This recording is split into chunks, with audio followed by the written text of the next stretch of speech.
It's a new week of drafts here on Splash Play, of course, competing for $1.5 million in Underdog Fantasy's Best Ball Mania 5. For today, we're going to talk about some of the players that I think are particularly overvalued on a site that's half-point PPR. We are going to do a draft, of course, and I am already in a room, and it is full of people that I don't know. So let's see how this goes today. I think the only name I recognize here is ETR's thumbnail guy. I don't know if he still is, but was at one point ETR's thumbnail guy, and I like JGFC is somebody I know, but I don't really know. So that's the names here today. But of course, a new week of drafts. Hope it was a great Mother's Day weekend for you all. I am exhausted. I had to do more parenting than I've done. I guess really the times when I do the most parenting is when Alex is out of town. But I was chasing this motherfucker around at an outdoor beer park on Saturday. I was chasing him around my mother-in-law and father-in-law's house yesterday. So I'm in peak condition for chasing a child, less peak condition for talking to people that aren't a child. Breece Hall goes at 101 here, so this draft has already gone off the rails. We're going to get a Tyreek Hill share at pick 5, which I don't think happens very often. So a day here, I was concerned I was going to run into our pal Pete Overzet, who's drafting right now in his stream. Don't go watch it, though. You support the little legend that could. We don't need to support the behemoth over there, getting all the views. But Pete's drafting right now. I think a lot of people trying to get in those drafts as well who are sharp drafters. So I thought I would be getting stuck in a room here that would have been full of people just not doing the things that I'd like to see here, leaving good players here after ADP, and instead we get Tyreek at 5. So I don't think I've gotten many shares of Tyreek so far. Actually, we'll check that on a separate tab as we go. And of course, did review my exposures on Friday's video. Yeah, I've not gotten a share of Tyreek so far in Best Ball Mania. So kudos to me getting him at pick 5. We're crushing. How can it go wrong? 101 Breece is something. I mean, look, I don't agree with it. You guys know my reservations about the Jets. You know how I feel about the fact that, really the guy who should suffer the least, even if the Jets aren't the world beaters people seem to think they are, it's Breece Hall. Like, if this is just a team that's carried by the defense, Aaron Rodgers can stay out of his way. He can get a bunch of touchdowns. And frankly, scored a lot of touchdowns last year in conditions that were not great. But Breece last year, by the end of the season, was just a PPR scam. Like, he was really a player that, again, half-point PPR had some success as well. But he was getting 12 targets a game down the stretch because the QB play was non-existent. They weren't even trying to get it downfield. This year, you do have enough weapons there. You're paying Mike Williams big money. You have Garrett Wilson. You have added Malachi Corley, who's not a downfield target, but he's going to get some targets that maybe are going to affect the pie a little bit more. But Breece, to me, I think it's a similar bet to Christian McCaffrey, just for a team that hasn't shown anything, like the Niners have. But we'll see. We'll see. Talent-wise, I think Breece Hall, you put Breece Hall in that Niners offense, he's probably a better version of McCaffrey, but he's on the Jets. It's unfortunately not the way that goes. Love Tyreek. He's a good role model. That's what everybody always says about Tyreek. Whenever you have a man who's reportedly broken his children's arms before and knocked up 6 women in the last year, I believe is the latest reports, you're doing something. All right, so we got Tyreek here. What keeps me unique? I think it would be just leveling on the layers of uniqueness of not normally getting Tyreek at pick 5. Devontae Adams here, 1 pick after ADP, I suppose.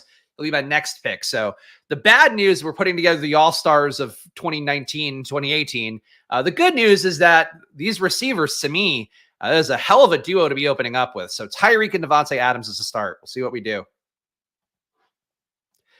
He did give many women the ability to celebrate Mother's Day. That's true. He's created quite the economy for himself of new moms. So kudos to him on that front. But besides that, not much else. Our Lord and Savior, Jesus Christ, carries us to 7 win seasons of optimal mediocrity. Look, I think the Jets get you, they got to be like 9-8 this year at a minimum, I would think, with that defense, with Aaron Rodgers playing. We'll see if Aaron Rodgers can hold up to a whole year at his age, coming off an Achilles tear. For Aaron Rodgers, though, I would expect the minimum of him not screwing this team up. I just think the issue is that, again, especially for the receivers, like, he did not do a lot for himself to create value. People still will not be able to help themselves pairing up Aaron Rodgers with Garrett Wilson when they get him. And I think, to me, that's something that happy to not have Aaron Rodgers much of the portfolio. Would come my britches if the Jets win 9. Yeah, I mean, look, it's possible. The Bills are going to be worse. The Dolphins, I do expect to be a little bit worse. The Patriots should be better, but still not good. So if there were a year for the Jets to squeeze out even an 11-6 year, this is probably it. The issue is really they need that defense. Oh, God, this guy is RB pigging hard in the 3 hole. ATN at 27 is not a good pick. That is not it. All right, we have Tyreek, Devontae Adams. What continues to make this team unique? I think DJ Moore would make it more unique than Laporta, but I do like Laporta here as well. I'm going to take DJ just because having Tyreek at pick 5, like it sounds crazy. It's just a 1.8 ADP difference. But Tyreek, to me, every room I'm in, I've seen him go 3, 3, 3, 3, 2 in some rooms as well. Seen him actually go 101 in one room, which I don't know. Like that's it's not correct, but still not a thing that that you should avoid entirely or should ignore. For me, I'm going to just try to keep leveling on the fact that I think a Tyreek Adams Moore combo is not the most common right now. If I had to guess, I would say it's not the most common based on these ADPs. So our guy Tyler here. Tyler, so I was on Peach stream too. Tyler's hopping between streams, and I appreciate that kind of love from our guy Tyler. Sure to check out his stream later today. Fantasy Sanctuary, not Sanctuary. They're not stabbing guys in jail. It is a sanctuary there where they're doing a BBM draft 4 p.m. on Mondays. And I think closing in on 2K subs, or might have hit it already. But if you haven't subscribed to that channel, check it out too. Tom Strachan, a good guy, even though he did cost me money at Football Outsiders. A good guy. And Tyler, of course, who is a great guy. Tom, a great guy too. Just come on. Costing Spags monies. Cost Spags monies. Let Spags get his money. That's what we say, whether it be in a best ball draft or whether it be from fucking stupid companies like Football Outsiders parent company. Not shanking yet. Okay, good. I mean, it'd be hard to do it across continents, I suppose. You have to fly to old London town. Hello, governor. Hey, I love that pick you made in round 5. I'm going to give you a good old shanking. Am I jerking you off? Am I shanking you? I can't tell. Is Daffy Duck in this GIF just been shanking somebody the whole time? Have I been wrong? Oh, here's Daffy stabbing somebody in London. What would British Daffy Duck sound like? These are the. I don't know, governor. I don't. Please stop leaving. Please stop leaving the stream. Got to fill this time somehow, guys. Squirt that like button. Yes, indeed. Oh, it's 6 and 5. There we go. It's a different time today. 6 Eastern. Check that out. What I did was yanking, not shanking. All right, well, live and learn. People cannot fucking help themselves with the 2 elite QBs. I still think it's one of the worst things to do in a draft. And there was a Twitter thread, I think, that I don't know if it was going viral, but it was getting some engagement that I saw pop in my For You page. People debating the elite QBs and saying like, oh, if you take 2 within, 2 of the top 10, that's still elite QB and that's okay. And I would agree with that. Taking Allen and Hurts, though, like you have to be and maybe JGFC is a good enough drafter to land it. You have to be a really good drafter to make that team make sense. And you're still giving up a ton of premium draft capital, especially when wide receiver ADPs have been pushed up higher than ever. You're losing a lot of talent around that team. So that's something I know people might be tempted into doing. I really would avoid it, even though there's enough of a discount. I get it, but McBride doesn't come back to me. It would have been nice to get him. Josh Jacobs coming down an ADP, and I think I'm just going to scoop it. I think it's one of those days here where I'm not really getting my guys per se. I guess DJ Moore would kind of be a my guy, but I'm not really getting my guys here. I'm just trying to scoop up what the room's given me, and that's something I don't think we talk about enough for the importance of that in best ball drafts, where what's making you unique for the most part, like people now are in this mindset where, oh, I have to go and reach for this guy to get unique, or I have to go for that. First of all, in Best Ball Mania, like the ADPs are going to move around so much that you could have combos right now that are going to be unique over the course of a tournament, even though they don't feel unique right now. The second part of that is like, the way you get unique is having rooms just give you players that are not normally going in these spots. So Josh Jacobs, we've seen come down to rooms a little bit. People afraid of my boy Marshawn Lloyd, which they should be. Like, I get it, but the goal line back's likely going to be Josh Jacobs. Like the most likely outcome, the 70% outcome is Jacobs is the bell cow back. Lloyd takes some pass game work away, but Jacobs can have a 20 touchdown year in Green Bay. Like that'd be a pretty big reach, but like we're at least 15 like in that offense. So I don't think Jacobs should be coming down that much. But really, to me, like that's the main point is like you soak up these values now. Jacobs at one point in drafts was going where Travis Etienne went in this draft. So that's the difference there. And that's really a key thing that I would say for you guys out there is like, just not every room's going to give you values, but when a room does give you values, like that's your thing. Like that's the thing that makes it unique, not, reaching in 2 rounds for a guy or something. Auto drafter, shut up. Not auto. I should be like, that's the thing though, is you should hoover up value if you can. I mean, well, we'll see what happens here. What's Mario Solar going to do? Mario Solar? Is he a solar powered version of Super Mario? Or is he a Latino guy named Mario Solar? You tell me. Probably the latter. If I had to guess. Oh, wow. AR at 52. We're soaking it up, guys. I don't know how I wouldn't do this. Again, I would love to get some receivers here. You know, guys, on this board that I do like. But Keenan Allen's gone, so we're not going to get the Chicago double. We're going another running back. So a 7-pick ADP discount on 2 running backs, I think, is a really nice thing for this team. So Josh Jacobs, Isaiah Pacheco, 2 running backs early, which I don't normally do. So we'll see how I land a plane on that. Tyreek Hill, Devontae Adams, DJ Moore. Obviously, we're going to suffer a little bit at receiver for missing out on 2 straight rounds, but I think these were good enough values here to do it. And you are correct. Bindles here is correct. I'm an RB piggy. I'm an RB piggy. Oink, oink, oink, oink. I've brought shame to my family, but it's okay. We'll persevere here. Getting that much of a discount on guys that I think are good. Like Pacheco had one of the best offseasons in terms of just nobody coming in that's a threat. They didn't even bring McKinnon back. It's just CEH coming back. We know they feel about CEH. So you have Pacheco. I think he should be going. Like, people fucking love ATN so much. Like, people are so price locked on ATN. Pacheco should be going where ATN is right now. Pacheco was going there in the big board, and for some reason the market was like, all right, this is good for a couple months, and now, nah, never mind. Oh, he left the draft with no competition, and like, let's knock him down another 30 picks. I don't get it, especially, again, for a Chiefs team that wants to win efficiently, that wants to win with the defense if it can, that wants to win without putting their quarterback, who's so important to the franchise, in any sort of danger. That means good things for Pacheco. So I would think, honestly, Pacheco maybe should go ahead of Jacobs, but that's not where the markets have it. So that's why we took him where we did. But happy to have both. This kind of build. Spags at the weekend watching Flock Draft running backs. I'm just being aware of my portfolio and my own biases. I'm trying to not put up the same team every time, both, you know, for the content of it. Like, I don't want to always have a Jaden Daniels, Terry McLaurin, whatever team. Like, I would love to get a lot of them, but I don't need them in every draft. So, you know, trying to get some different looks for myself, still leaning on things that I believe, which, you know, fundamentally, I didn't take any players I think suck, which is kind of a key thing for me. So that's really it. But yeah, I agree. Look, I know it's weird to see me 2 running backs in the first 5 rounds, but you got to do it.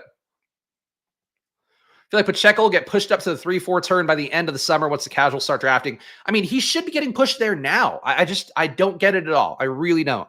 He's not injured this year either. Like, there's nothing that's blocking him besides, I don't get it. Besides people thinking that KC is going to throw for fucking 700 touchdowns. Like, I don't know what it is. I really think that's what it is, that they see that, oh, Marquise Brown came in, Xavier Worthy came in, the run game is going to be less valuable. And it's like, no, those guys aren't like great target earners. So you need the run game even more.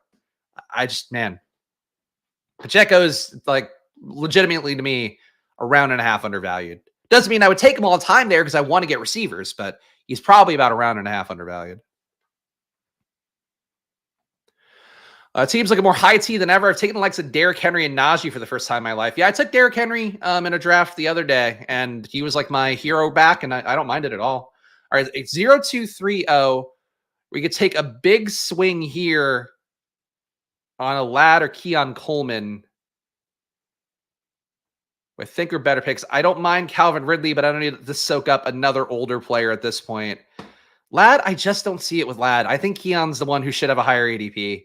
And Keon, I hated in college, but in that situation of Buffalo, he just has to be a tall cardboard stand-up thing and just stand there and let Josh Allen get the ball at him.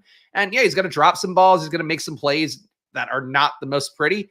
He's going to maybe make some contested catches. You hope at a level he made at FSU. But for Keon Coleman, I like the Ladd thing. I think it's getting a little too frothy. It's going to get frothier, but he's a guy, going back to the theme here, Christian Kirk overvalued in half-point PPR. Ladd McConkey, what is he going to have? This tremendous touchdown equity in a run-first team, and then he's going to be getting you like maybe 6 catches to 8 catches if we're going to say he really seizes that target share. What's 6 to 8 catches out of fucking 5 to 10 ADOT, 10 if we're really lucky, more likely 5 to 7. What is he getting you really? Like, he's getting you 75 yards a game, 5 catches. We're talking then half-point PPR. He's getting you 10 points a game, Ladd McConkey, if he's not getting touchdowns. I really think the Ladd, like, we need to fucking chill out on Ladd. Ladd, Cooper Kupp, Ladd. Yeah, fuck off, man. Running a 2-yard dig? They're like, oh, Ladd McConkey looking like Cooper Kupp out there. Can't stand it. But you know who did look good? That toe drag touchdown from Troy Franklin. Troy Franklin looked good this week. Jay Daniels looked good in his 7-on-7 drills as well, which don't matter. But early report, by the way, for Jay Daniels and Luke McCaffrey. So I am probably going to have to swallow my pride and start being more of a Luke McCaffrey guy. He was the most fed in their 7-on-7 sessions over the weekend. Sinnott was targeted decently, but it was basically like those two and fucking some rookie who was not drafted who got targeted pretty well, but probably won't matter long term. Like Rosen something. It was like a hyphenated WNBA sounding name. Also caught a lot of passes from Jaden over the weekend, but not in the draft pool. All right, Lad fell back to me. This is where Lad should be. I'm okay with this here. So I like this bet. I'll explain why. So let's read the team aloud. We have Josh Jacobs, Isaiah Pacheco, Tyreek Hill, Devontae Adams, DJ Moore, Keon Coleman, Lad McConkey. So getting Lad here at 77, this is where I think these guys' ADP should be. I'll still take Lad in the 60s sometimes if Keon's not there, because I think you're still buying it on a young talent. But if he's my wide receiver 5, I feel better about it. But I like the way this works because Keon Coleman, Lad McConkey, two guys I do expect to be summer risers, two guys as well who should have good opportunities to seize a role in offenses that have a lot of vacated targets. And you pair that, and let's say they start slow even, because Keon, to me, not the most talented. A Lad, not the greatest target earner in the world. Let's say they start slow. We do start the year with Moore, Adams, and Hill to really cover their ass. So if they come along strong, I don't know. I think this team could be super powered by the time the year starts if Keon Coleman and Lad are better than I can envision right now. I forgot about Lad. And there you go. Adam knows. Marcus Rosemead Jackson. Oh, he's a UGA guy. That's why Adam knows. But yeah, apparently a nice camp for him to the point where they think that he might be able to make the team. But obviously, it's like fucking 2 days of rookie camp. So probably can't read too much into that. Other things for rookie camp that I thought were interesting. So I did check in a lot of the Broncos stuff. Number one, Troy Franklin, his jersey number is number 16. That is coincidentally the number of receivers who were drafted in front of him in the draft, but he actually didn't do that deliberately. So he's not an Amon-Ra St. Brown who's going full warrior mode about remembering the guys. A.D. Mitchell, though, apparently chose number 10 for the 10 receivers drafted in front of him, though we cannot name them all. Come on, Ross St. Brown goods. That's your jersey number update. The other part of that was Troy Franklin looked pretty good in the rookie camp. It's playing on cones, whatever. But we're looking for positive signal for Troy to make sense of my beliefs in him versus what's out there right now. And he and Bo Nix looking for each other a good amount. Already they're saying Bo Nix. Troy Franklin going to be his emergency blankie is what the phrase was, which is not correct. Should be safety blankie, but it did say emergency blankie for him. So I don't know, man. I'm pleased with the Troy Franklin experience so far. And some of his quotes too. Like he's talking the talk for a guy in the way that I need to keep backing this bag up. So Troy Franklin will be there. Do I prefer Brian Thomas over Lad and Keon? It's tough because I don't love Jacksonville, but I do think Brian Thomas is the best touchdown equity. And that's a big part of why I don't like Christian Kirk in half-point PPR. Like, I think I've said it enough times in the show. I think Christian Kirk has an easy 1,000 yards this year. Like, I think he's going to be the guy, along with Evan Ingram, that moves the ball between the 20s. And then once it gets to the red zone, Brian Thomas is like an elite red zone guy. You'd have other ways to score in the red zone, even though like I think that Gabe Davis is not great. It's another body that's going to be in the mix there. You still have ATN, you still have Ingram, who's probably due for some positive touchdown regression. And last year, Christian Kirk had only 8% of the team's touchdowns. So like, I don't think it's getting better for him. I think that Brian Thomas is a guy where you should be throwing him red zone fades every time you're within the 10-yard line. And I think they're going to know that. So Brian Thomas over 1 flat EPA in the red zone at LSU last year. He was a touchdown hound. That's going to be something that completely upsets that depth chart. So I do like Brian Thomas, but, the thing is he can have touchdown equity. I worry about the target earning overall because, he's not a great target earner and he's going into a team where there's a lot of them. All right, let's see what we can do here. Pick 92 coming up. All right, 0250. So we've made it up at running back. We started very heavy at running back. We've made it up at wide receiver to some extent. What do I want to put on top of this? Do I want a Jake Ferguson? Elite tight end. I can shore up. I mean, we are just scooping ADP values, and this will make the team even more unique. So I am going to take Ramondre here. Maybe surprising for some of you to see. Ramondre at pick 90, I feel a lot better about than in the 70s. That's where I have Ramondre ranked right now in the Spags rankings, which, by the way, I forgot to upload him on the screen. I am going to put him on the screen moving forward just to promote better, honestly. But the new Spags rankings, updating them every Saturday morning. And honestly, I did that. I was fucking up with the kid early to give the wife the morning off, and then did the rankings. So like I'm doing it in even the worst possible conditions. So have no fear about those getting updated. But basically that's available for you. Join button down below, $4.99 a month. You get all these perks here on the channel. And also you get my rankings updated every week, which you can use for yourself or just read the updated blurbs, which I mark with stars and stuff. And people have liked the blurbs a lot too. So that's something I'll update throughout the year, especially as we get into a more news intensive time period. I think Fergie's undervalued. Yeah, I think he's appropriately valued to me. The risk is that Schumacher's probably a slightly more athletic player, and Ferguson has kind of just got the role because out of inertia. But Ferguson will be better one day. Thoughts on Zamir? I would say probably a little bit overvalued for me right now for a guy that's not the most talented. I think he's almost more of a meme at this point of like people see him being big. People like the Southern accent. People like that he's got this assumed role, but he is going to lose. I would say he's going to for sure lose some pass game work to Dylan Labe. I would say that also for Zamir, like there's a lot of touchdown equity to go around. You have Brock Bowers, there's tremendous red zone threat. You have Devonta Adams there, who's also tremendous red zone threat. And you have Myers, who honestly kind of ran good in that category last year too. So that's my concern really is like Zamir's not talented enough. He's not getting paid enough. And there's a draft capital like justify him having this crazy role for himself. But you know, I really think doesn't make him a bad play. It's an assumed volume play to me more than it's a talent play. He didn't show much to me talent wise. All right. Brock Bowers fell back to me. So I was thinking about Jaden, but we'll go Brock instead. I still think Brock greatly undervalued. At pick 101, I would be taking him still in the 80s. I have him ranked in the 80s. To me, you have to be aware of market prices. We have to be accumulated to that a little bit, or acclimated rather, not accumulated. We have to see the accumulation of market prices and acclimate to them. But we're going to take Vegas here. So this might be a late QB team. For the team so far, let's give it a read. We have Josh Jacobs, Isaiah Pacheco, Ramondre Stevenson, Tyreek Hill, Devontae Adams, DJ Moore, Keon Coleman, Lad McConkey. So our two rookie bets. And then another great rookie bet in Brock Bowers at pick 101. I'll tell you, man, fucking you call Brock Bowers Dalmatians, because if he's at 101, I'm going to have all of them. I don't know if that made sense, but again, I've been listening to too much Kendrick Lamar, so now I'm looking for wordplay everywhere where I probably don't need any. Ferg should be going top 7, 8. Why? You think he's more talented than... All right, so 1, 2, 3, 4, 5, 6, 7. You think he's more talented than Ingram, Kittle? I think he's more, and that he should be 2 rounds closer to those guys? I don't think so. Ferguson ran really hot on red zone touchdown share last year. I think he was a good player last year, to be clear. I think he was a better version of Dalton Schultz, but, it's not the strongest role. It's not like the most locked in role in history. Did this fucking dipshit... So this guy took Josh Allen, Jalen Hurts, and Jaden Daniels. What is the point? What are you doing? I was really thinking there was a shot Jaden might come back to 116 in this room that's not been too aggressive about rookies and QBs, really. But this guy needed a third one. I know somebody in the chat's going to be like, oh, that guy's one of the best drafters in the world because he won battle royales. And yes, this is still a fucking stupid draft. That's wasting my time and effort. But that's fine. Just wanted Jaden there. Don't need Jaden. Would have been nice to get Jaden McCaffrey late and Senate. It is a QB-driven league, but that's so stupid. Lad going later in BBM than he is in the smaller tourneys. Weird.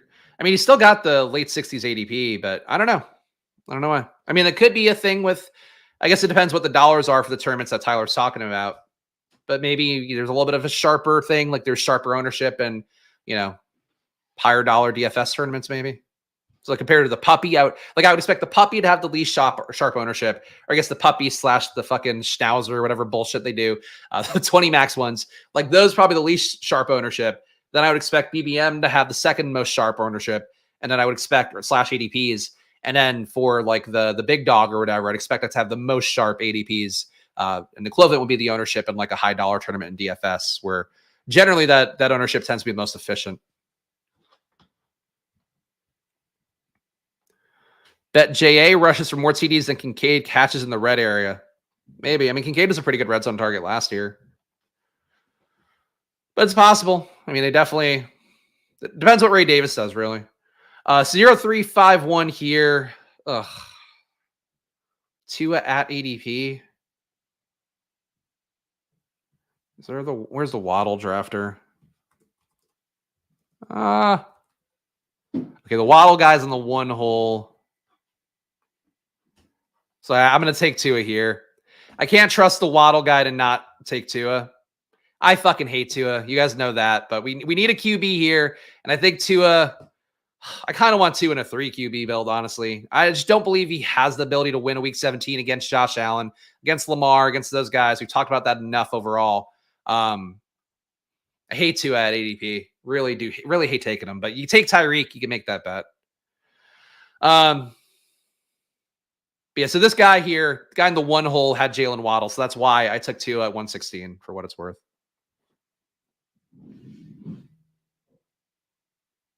Oh, now I could take my Washington. Yeah, I could take Taj or Malik Washington. Great. What a treat. I also take Odell Beckham, which frankly, I can live with that. If he's still going to the 190s, I'm okay with that.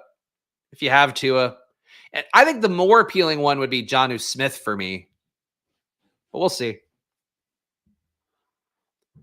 It's honestly the best space in best ball. Love you fellas. Hope we can keep this channel hot for a long time to come. Hey, look, I'll be here every day. Of course, you guys know. If you don't know and you're new around here, new videos every Monday to Friday at 11 a.m. Of course, drafts, BBM drafts in particular, all those days. So please hit that like button, hit that subscribe button. Especially on a day like today, Monday, we get slaughtered by the Pete Overs at Juggernaut with fucking Corain and also with Sean Siegel on there. It's going to happen, but I still show up and do the work here. We can't move the schedules for everything. But that's it. So your support means a lot on these slower days, especially. But I appreciate it. A lot of people watch the Friday video, which I appreciate too.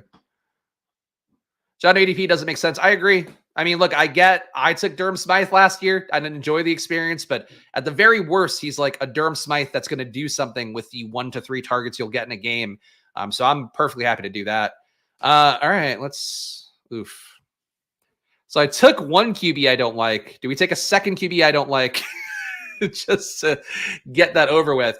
I think what we're going to do, actually, well, could really make RB even better.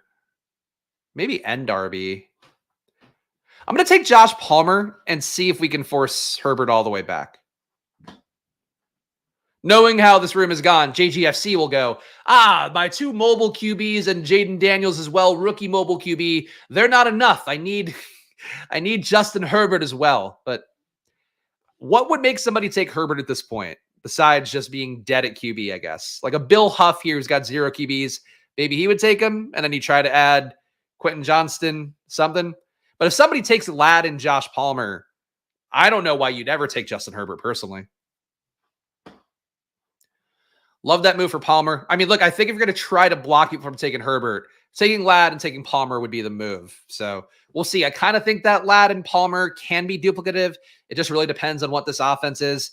Palmer, though, to his credit, like he was basically Keenan Allen's backup and Mike Williams' backup for the last few years in the Chargers. So when Williams is out, he's playing outside, running those routes. When Keenan Allen was out, he's running out of the slot. So I think there's some versatility to Palmer that could land him in a good spot. And he and Ladd, too. Like, both of them can play outside, move inside fairly well. So we'll see what happens. Ben Sinnott at 130. I love Ben Sinnott. That price tag's getting there. Still willing to take Sinnott up into the probably ahead of Dallas Goedert. Honestly, I'd take that shot. The Dalton Schultz shouldn't be at 122. Schultz should be here. Goddard should be here. If Ladd's paying off his ADP, Herbert's got to pay off his. Maybe. The win total for the Chargers is shockingly high. I think the win total is 9.5. So really crazy to see that. Herbert does go, though, so we'll have the Chargers stack without a Charger. This guy had to stack up Justin Herbert with nobody. It's fine. I'm not going to be upset about losing Justin Herbert. I think it's possible the pass game has some value. But it doesn't necessarily mean that Herbert has big days. It could just be that Josh Palmer and Ladd McConkey trade 100-yard days with a touchdown, and that's it. But I'm not going to sweat over losing Herbert. Sinnott went at 124. Wow. I don't even know how to price some of these guys, honestly. Like, I'm so in on Sinnott, but like he shouldn't go ahead of, like, there has to be a break here. He can't go ahead of Dalton Schultz to me. Yeah, unless people are afraid of Cade Stover, there's like just no way you should go ahead of Dalton Schultz. We have a 1-3-6-1 here. What makes this the best team? I like Jerome Ford. I think that there's a better shot somebody takes Marshawn Lloyd than Jerome Ford. I don't know if that's true. What would I rather have? You know what? In this build, I'm not going to try to corner the market. I was thinking about, in general, how I view Marshawn Lloyd, but we do have Josh Jacobs here, so let's stick with the bet on Jacobs. And if we got Lloyd back at ADP, I could live with it. But instead, we'll take Jerome Ford as our RB4. The case for me with Ford, number one, Nick Chubb coming off the ACL tear, not likely to be ready to go the first 4 weeks of the year. So that's probably a split backfield with Deonta Foreman and Jerome Ford. And then besides that, once Chubb is back in, Ford's going to have some amount of a role. He'll also probably have the pass game role no matter what. So Ford, to me, a solid play. I'd say kind of, well, situations are completely different. Like kind of Kyron Williams-y, except that he actually did shit last year in terms of like Kyron Williams the year before last. Like Ford, to me, people are not getting that he's got at least a third down role, and he might have more than that. And I think for Ford, I mean, he's going to have a little bit more while Chubb is out, but he might just like win the job by the end of the year. Chubb might go in and out. Chubb is old enough for that ACL recovery. It's not an assured thing. Do you put any weight into sportsbook season-long projections for players? I think they're interesting to note. I don't know that I wouldn't draft off of them, but I have thought it might be valuable to see them on screen when you go. Like last year, I think people would have been pretty down on Derrick Henry, but he had like market lines of like, 1,100 rushing yards, something like that. It might have been like 1,200.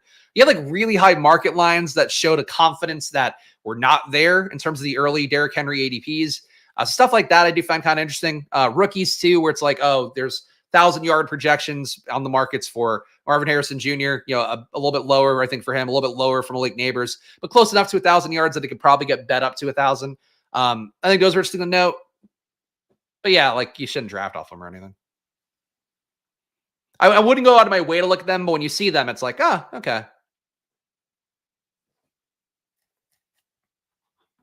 Because you also, most of those bets too, you have to account for the VIG and to get the probability. So like I wouldn't try to incorporate it into a process really. I guess to be the main takeaway there.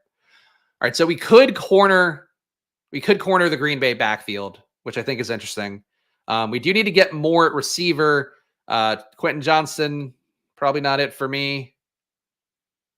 Jalen Polk, looking okay in the early New England practices. I feel like if I were to take Lloyd, I would think we would be done at running back, which is kind of appealing. So let's do that. Let's get Lloyd.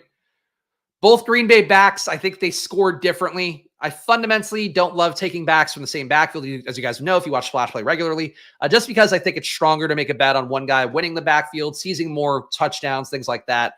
But Lloyd's explosive enough, can break big plays that maybe he eats enough off Josh Jacobs' table where there's games where Lloyd gets there and then we see Jacobs maybe still have a decent enough game alongside of him, salting the game away.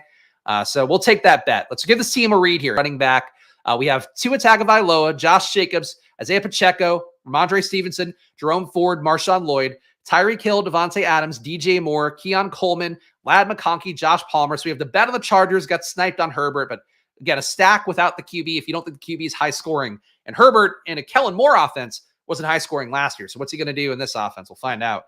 Brock Bowers, a tight end. So we are live for a Vegas stack still.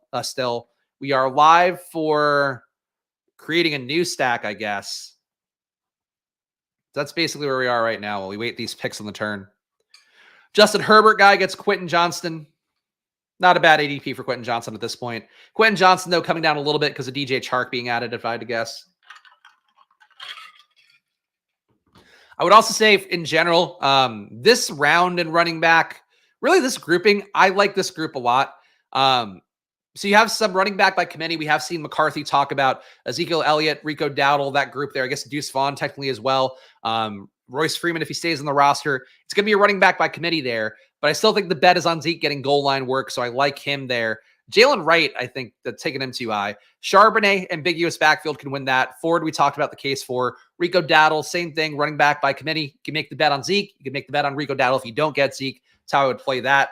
Ty Chandler, Aaron Jones, we know the injury history there. Ty Chandler going to get some amount of a role and to be good contingent value otherwise. Marshawn Lloyd, we've talked enough about him. I think he's probably 20 spots undervalued in ADP. As a guy who's an explosive player, probably takes a good amount of the pass game work. As a Tyjae Spears to Josh Jacobs, Derrick Henry. Kendre Miller in a run-first New Orleans offense is going to be more committed to the run with new offensive coordinator Clint Kubiak. I think a good pick as well. Kamani Vidal, the least talented guy, I would say, out of everybody in this range. But the willfulness of a Harbaugh Roman offense, that could be there. Ray Davis, he's a guy that could end up being the goal line back for Buffalo, and that ADP is not accounting for that yet. And then Dobbins, another bet in the Chargers. So run-first team. Greg Roman knows him well. These are things that really make this range of running back one that I think is important. I think people too excited about Pearsall. I think, I'd rather have a lot of these running backs than Gabe Davis, than Mooney. Downs is okay. Anyway, 1561 here. Not the greatest pocket. Michael Wilson has to come down for Zay Jones being added. Zay Jones, just a guy that can be out there fucking running wind sprints, would not be good for Michael Wilson. Really do not love this pocket very much. I'm going to go up and get Jonnu here just because I think he's undervalued and I need to lock this down. Nobody on this page appeals to me very much, if I'm being honest. Burton's okay. I really don't love Burton. Kate Otten makes no sense for me. Don't think I need the 6th running back, though I could do it. So I'm just going to get Jonnu. I think this is a round where Jonnu should go anyway. I take the over for Ray Davis right now. Enough positive reports for him. My concern is that his game is a little James Cookie, but he does finish harder with a little more power. But I think for Ray Davis, I think he's going to be the goal line back. I would say I would take the over. But we'll see. Like, that's a bet in May, We'll know in July for sure, I would think. Or have a pretty good read by July. We won't know for sure. You'll never know anything for sure. And knowing how football goes. Herzig would approve the 2 Green Bay running backs. He's pushing that thesis this year. I mean, I think the fact that they play different roles and play differently is probably the big upside there. And again, Josh Jacobs, to me, worst case scenarios, he's the David Montgomery to Marshawn Lloyd's Jahmyr Gibbs. And the draft capital is not there for Lloyd necessarily to be a Gibbs-like role, but he's a similar player, better size, but a similar player. Again, less draft capital, but that's it. There we go. He does finish. Everybody loves this quote. Does finish harder with a little more power. Said about every member of the Squirt Squad. There you go. Get your sex jokes out. Dameon Pierce at 170. One of the worst picks we've seen in a stream draft, and I would not do that in a million years. That is foolishness, is what that is. 1562 here. So we have our 2 tight ends. Could take a 6th running back at some point if we want, but don't really have to. I'm going to take a share of Luke McCaffrey, even without Jaden. Seeing enough with Luke that he's a guy I just want to buy in general. I think in this range as well. I think if McCaffrey, if we get to July, he's getting this level of targets from Jaden and does actually strike that early rapport with Jaden Daniels. Luke McCaffrey could theoretically upset a Jahan Dotson's role or, earn more targets than Dotson. Frankly, with how he plays, if they're really willful about deploying him, there's a world where he could be in the hunt to be a close number 2 receiver to Terry McLaurin. It's a far shot, and I believe a lot more in McLaurin, but just like the McCaffrey usage and how they're treating him already for some of the clips I saw, I feel like he's got a shot to be somebody that matters, and he has athleticism. Like, he has a lot of athleticism. So if the bet on Jaden is that Jaden Daniels is CJ Stroud, and he's going to make guys better, I should be more on line with a bet of Luke McCaffrey. So I'm going to be something I'm adjusting to midstream, even though McCaffrey was not good at Rice, but now he's got Jaden Daniels thrown to him. So we'll see. McCaffrey, one of the highest upside players on any board. I wouldn't have thought that if he didn't land this exact situation with that draft capital. Like, I still think Troy Franklin's a better receiver day one. Honestly, I think Burton's a better receiver day one. But, McCaffrey, it's the will, and it's the fact that he's competing with Diami Brown. Like, he's not competing with anybody who matters. Luke McCaffrey over under 0.5 passing TDs. I would say under on that. think they want to make it work. I mean, you take draft capital, it's always going to be the assumption that they want to make it work. But it's really, to me, it's more of the athletic profile, the draft capital, and the fact that Jane Daniels is going to be there with him. And he's already looking to him more than anybody else over the course of a practice. We'll see if that holds up in more practices for the Commanders. But I think that's an early sign to me that I want to keep buying McCaffrey. I think he's going to be the wide receiver 3, if not the wide receiver 2, kind of usurping the Dotson role. We'll see. And he's a McCaffrey. Doesn't hurt to be a McCaffrey. Isaac Guerrero at 183. Jesus. I hate this guy's team. He took things that I like, but I hate the way that he built this. Guerrero and Tyrone Tracy. To me, just two guys that very narrow outcomes of hitting that I don't know what they do for you on any build, let alone a build where you're taking them in around 15 and 16. I could be wrong about Tyrone Tracy, and a lot of people like him, but I don't see it. I see him as a Darren Sproles in the pass game type, maybe. Singletary is going to be trusted a lot more and is getting big money to go out there and probably never have enough work playing for a shitty Giants team. We got a 1.572 here. We do have to take our other QBs at some point. Gosh. You're getting scooped on a few things has not helped this team out. I'm just going to get Minshew now. I'm deviating a little bit late, but I want to get people that aren't on the screen, and I think that Minshew just makes sense for this build. So Minshew goes to our Raiders double. I don't think Aiden O'Connell wins that job no matter what. I think that he was fine enough last year, but Minshew they paid enough money to, and Minshew will be a competent player. It's not like O'Connell's going to come in and light shit on fire because he didn't do it last year. So that's started the build. What else can we do to make this team make sense? We have a 2.572. We have Tua Gardner Minshew at QB, so live for a third QB. Josh Jacobs, Isaiah Pacheco, Ramondre Stevenson, Jerome Ford, Marshawn Lloyd. Could take a 6th running back, but really don't need it. Tyreek Hill, Devontae Adams, DJ Moore, Keon Coleman, Ladd McConkey, Josh Palmer, and McCaffrey. So we have our little Charger stack without the QB. We have guys with the solid floor and ceiling. Could use another receiver, though, I still feel like, just because Keon and Ladd, a little bit tough. Could use maybe a third tight end with Bowers and Jonnu Smith there. So we've got optionality. I'm just not sure what the right pathway is going to be. Probably going to stick with the 2 tight ends, I would guess. Fun quote from Ja'Tavion Sanders that he wants to be the new Greg Olsen for Carolina. Now, not necessarily the player, I guess. Though if he were the player, that would certainly be a huge win. But something to note there that's, Greg Olsen was a beloved player in Panthers lore and also a pretty good fantasy player for a while. Definitely not the ceiling of some of the other guys necessarily in terms of the overall season. But if he could be a Greg Olsen type for Carolina, not an unreasonable goal to set for oneself. G-Reg the rapper. Yeah, third leg Greg. All right, 2.572 here. Is Chuba just going to go undrafted in some rooms? Is that really what's going to be the case?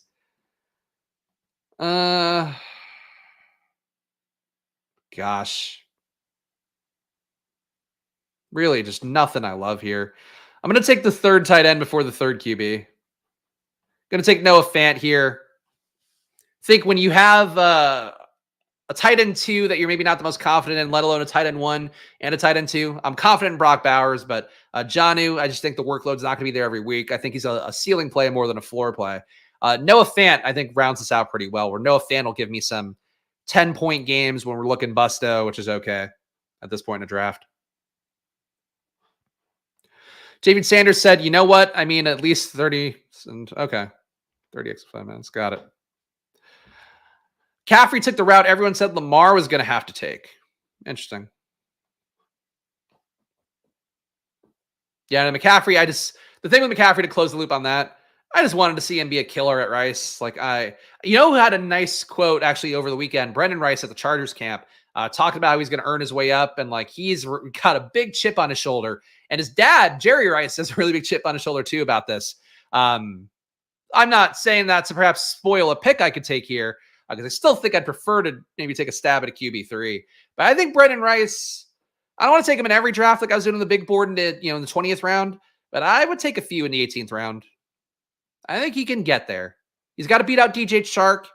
He's got to beat out Quentin Johnston. Neither guy a good route runner. Rice is going to be a good route runner. And Rice is a better deep target earner than people would realize. Quentin Johnston still is going to have the best shots to win that outside job because he lit up, Jim Harbaugh at college. And then also, he was a high draft capital pick last year, even though it is a different regime. So Quentin Johnston will get the first shot. But if he hasn't improved meaningfully, you could see Brendan Rice hit the field earlier.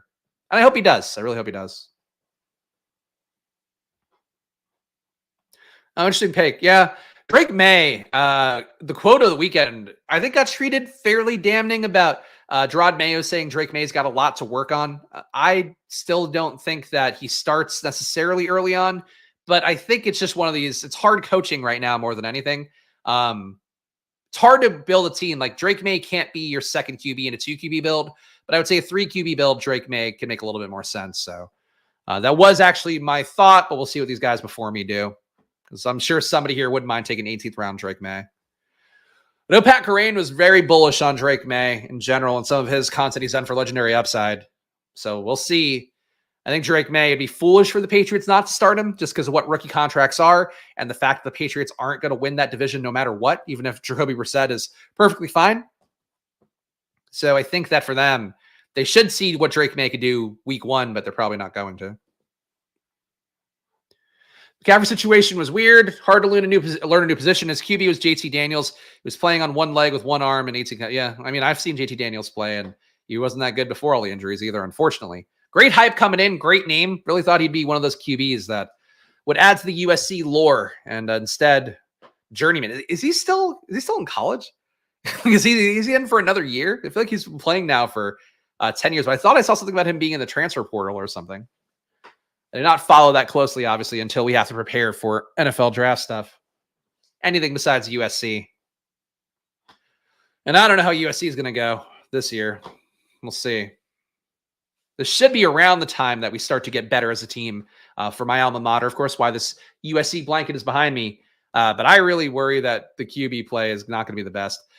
So Drake May does not come back to us, which is kind of a downer. Would have liked to have gotten that as a free roll. QB in the 18th round. We have no correlation for this, so I don't love it inherently. Derek Carr should not go undrafted. That's how I feel about this. You can make the case I take Odell, I guess, and get to 8 wide receivers, get another Miami correlation.